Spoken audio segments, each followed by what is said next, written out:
do? You did not just poke me! Don't you touch me, you two-bit tramp! Oh! Oh my God! Yeah.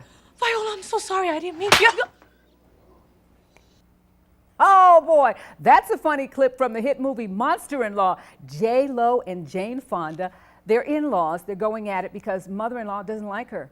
Now that's a comedy. If that were your mother-in-law, it might mean jail time and a divorce.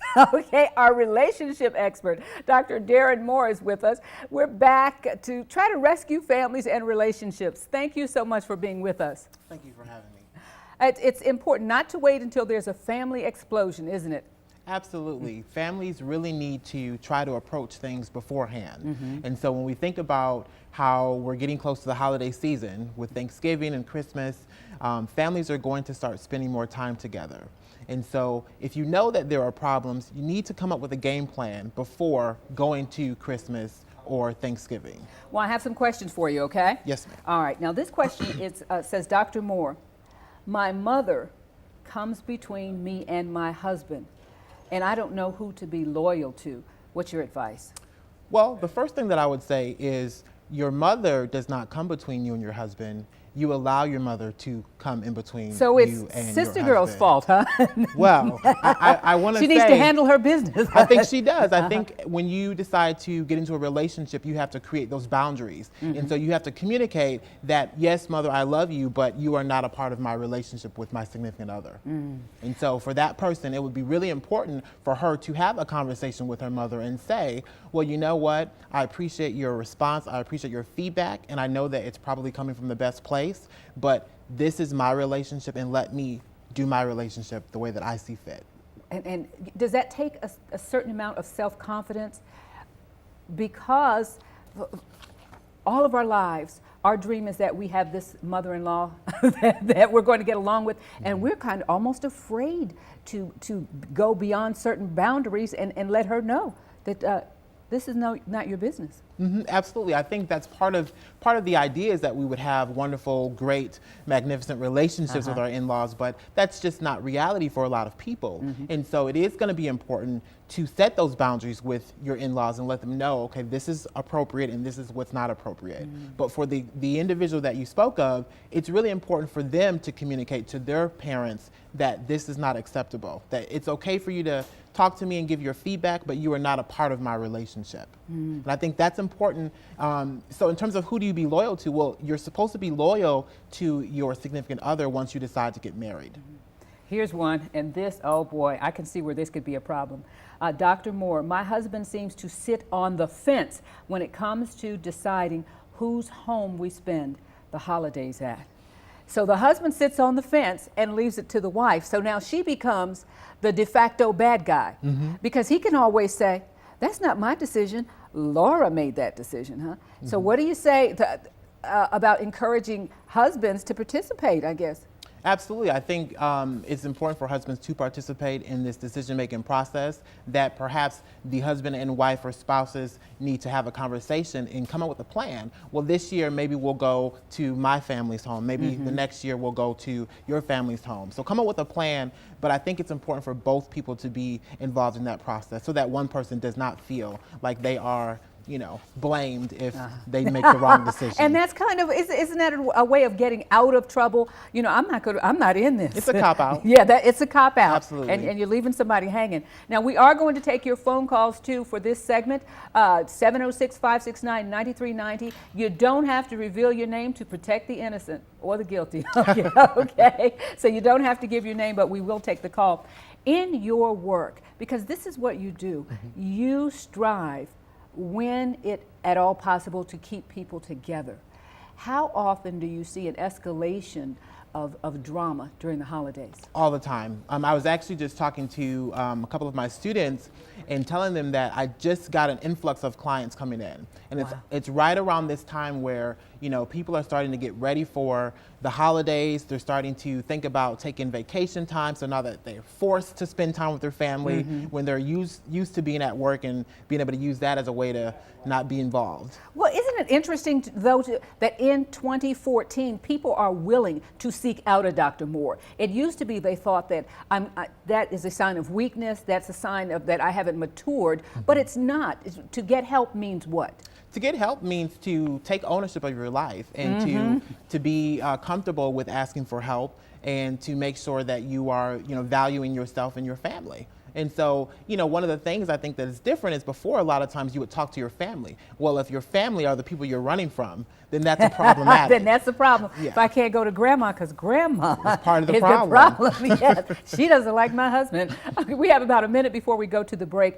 This is something that I just got off one of the relationship blogs that you had to tell people immediately about your plans. I guess if people know during the year what you plan to do, then it doesn't come down to this sort of give and take and this drama. Huh? Absolutely. Absolutely. I think that's why it's important to have those conversations beforehand. So plan out the year. So this year we're going to go to, my parents' home for Christmas, and then maybe we'll go to your parents' home for Thanksgiving. And so have that planned ahead of time so that when it comes down to it, doesn't have to be conflict in the home about me saying I don't want to go to your parents' house or you saying the same thing to me. And I'm going to take a little, we've got to wrap and go to a break, but I'll hold that thought because I have a thought from a mama's point of view. We've let the kids down. There are things we didn't teach you, okay? I'll talk about that when we come back. And you are invited to call and talk to Dr. Moore for more, okay? 706-569-9390. We're talking about holidays, relationships, and avoiding the drama when we come back. She said love don't come easy, but it's a game of give and take. You can't hurry love. No, you just have to wait. Just trust in the good time. No matter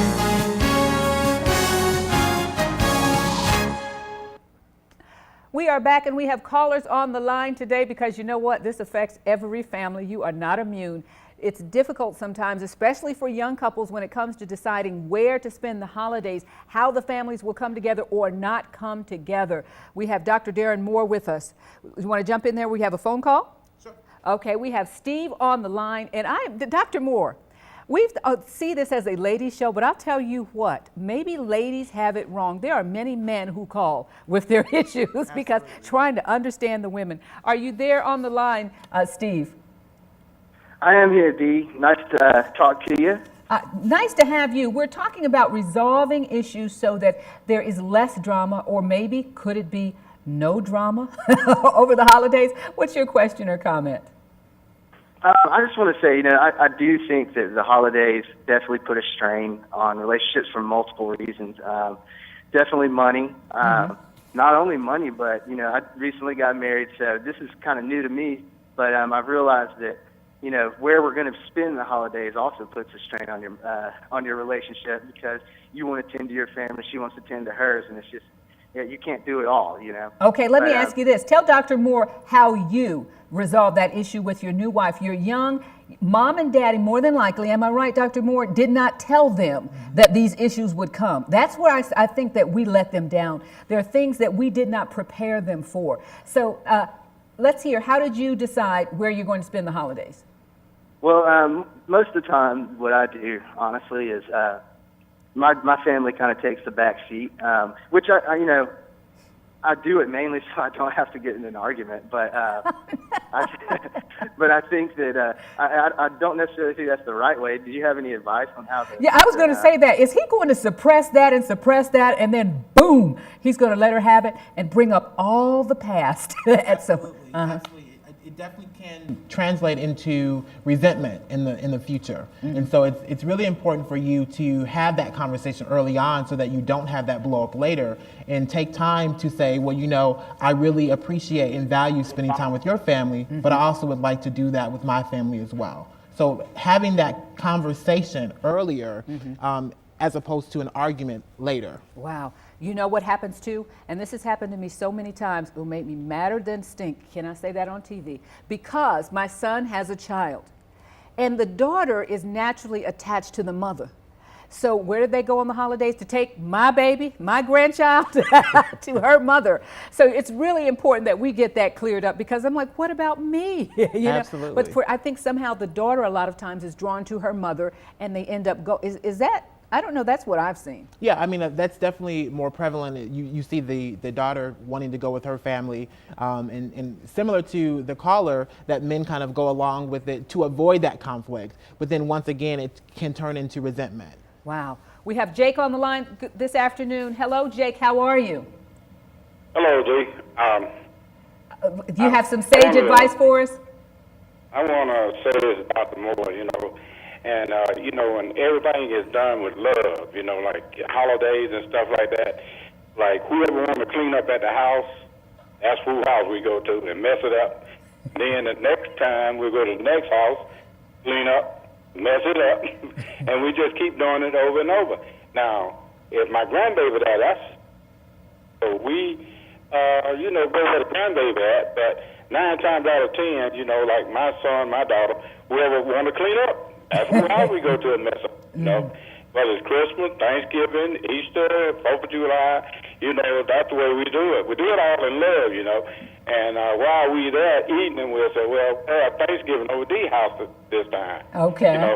So that's the way it works with my family. Well, that's good. It seems that they have a plan that works. And I think, thanks for calling, Jake, that what you said, Dr. Moore, is to talk about it. Because you know what we do, and I was reading about this earlier, is that the husband and wife may go talk about it, and then grandma and grandpa is talking about it, but they're not talking to each other. Absolutely. And I also think one interesting aspect that sometimes people don't also think about is not only in terms of spending time with family, but even where do you stay? Like, do you stay with your family? Oh, that's a big one. Or do you get a hotel? You can't stay in my house, you got to get a hotel?